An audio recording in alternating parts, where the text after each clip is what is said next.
बिहार चुनाव में महिलाओं और किसानों के लिए बड़े बड़े वादे हो रहे हैं, लेकिन इसी देश के दो बड़े राज्यों में किसान कहीं खाद के लिए सड़कों पर धरना दे रहा है, तो कहीं धान की फसल पर सरकार के धोखे से वो अपनी जान दे देने की बात कह रहा है। खबर मध्य प्रदेश से है, जहां मोहन यादव सरकार ने गेहूं और धान की सरकारी खरीद करने से हाथ खड़े कर लिए हैं। सरकार के इस कदम से किसानों की मुश्किल बढ़ गई है।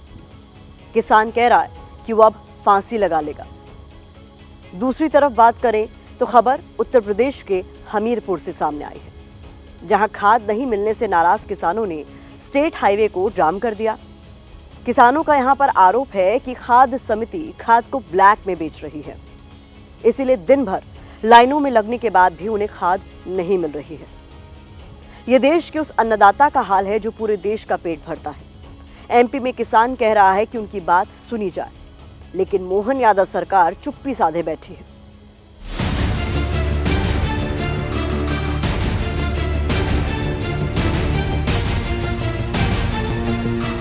सरकार पूरी तरह से ये चाहती है कि किसान पूरी तरह बर्बाद हो। सुना आपने मोहन यादव जी, ये आपके प्रदेश के किसान का दर्द है। आपके ही प्रदेश का अन्नदाता कह रहा है किसान अब फांसी लगाकर मरेगा। तो किसान लोग तो क्या है, फांसी लगा के मरेंगे, लोग और क्या करेंगे।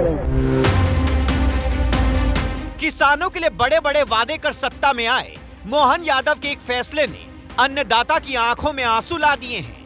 मोहन सरकार ने केंद्रीय मंत्री प्रहलाद जोशी को चिट्ठी लिखकर कहा है कि गेहूं और धान की खरीदी की व्यवस्था केंद्रीकृत तरीके से की जाए। चिट्ठी में नागरिक आपूर्ति निगम पर 77,000 करोड़ रुपए के भारी भरकम कर्ज की बात लिखी है, जिसके बाद एमपी सरकार केंद्र सरकार से सीधे धान और गेहूं खरीदने की अपील कर रही है। दरअसल मध्य प्रदेश में धान और गेहूं खरीदी की विकेंद्रीकृत व्यवस्था है, यानी पहले राज्य सरकार किसानों से धान और गेहूं खरीदती है, उसके बाद केंद्र सरकार का एफसीआई प्रदेश सरकार से धान और गेहूं लेता है।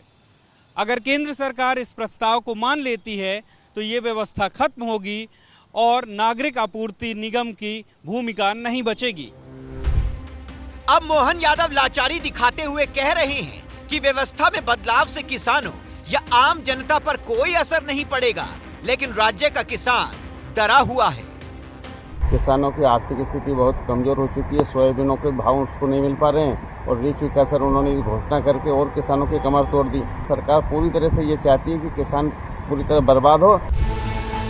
राज्य सरकार के इस फैसले की गूंज खेत से लेकर राजनीतिक गलियारों तक सुनाई दे रही है। विपक्ष भी कह रहा है अन्नदाता के साथ ये अन्याय क्यों हो रहा है। कर्ज की बात आप कह रहे हैं, लेकिन आप जब बिहार जाते हैं, जब आपके चार्टर प्लेन में बड़े बड़े जब आप कार्यक्रम करते हैं, उसमें करोड़ों रुपए खर्च होता है, उस समय आपको कर्ज की बात याद नहीं आती। किसानों पर आए इस संकट का सही जवाब सीएम मोहन यादव ही दे सकते थे, तो हमने भी सीएम से सवाल किया। सुनिए उन्होंने क्या कहा। किसानों के साथ किसी प्रकार की तकलीफ होगी तो स्टेट गवर्नमेंट सदैव उनके साथ खड़ी है। भारत सरकार की पॉलिसी में है कि अगर आप खुद लिख करके दे देते हैं कि आप एफसीआई को परचेसिंग का मौका देंगे तो राज्य सरकार के लिए पॉजिटिव बात आती है और किसानों के भी हित की बात आती है।